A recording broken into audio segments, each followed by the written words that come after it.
This is Sensor Studio, bringing you news about the loss syndrome. We will quickly deliver updates on the Middle East war. US Secretary of State Rubio once again emphasized his warning that after the war with Iran ends, the United States will have to reconsider its relationship with NATO.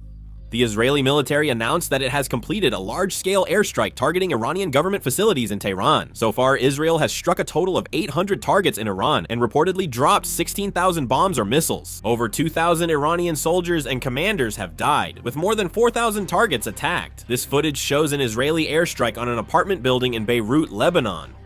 A drone supporting Israeli forces invading southern Lebanon was reportedly hit by a surface-to-air missile.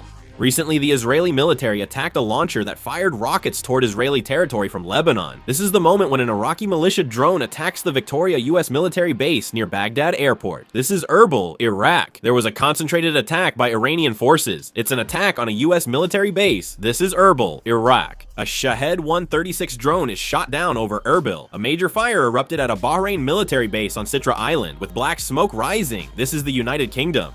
At least 18 US Air Force A-10 attack aircraft are briefly stopping in the UK en route to the Middle East.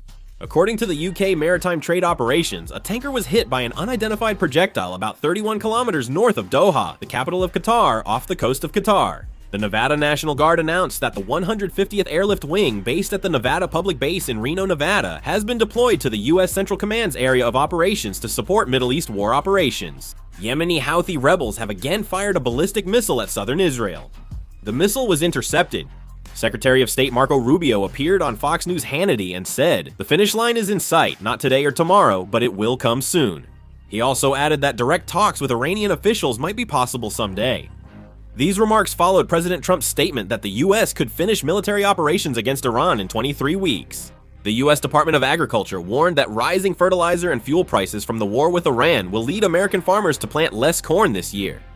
According to the U.S. Department of Agriculture, farmers plan to plant 38.5 million hectares of corn this year, which is a decrease from 40 million hectares in 2025. Iranian Foreign Minister Abbas Araghchi confirmed receiving a direct message from Steve Witkoff, the U.S. Special Envoy to the Middle East, during an interview with Al Jazeera that aired late Tuesday.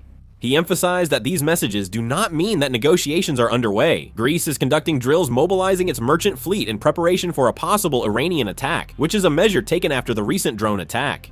According to the Fly-to-Buy website, Iranian nationals holding a UAE Golden Visa are exempt and can enter or transit through the United Arab Emirates.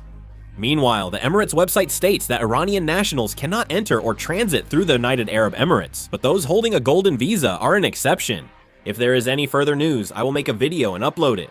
This concludes the video. Thank you. Yeah.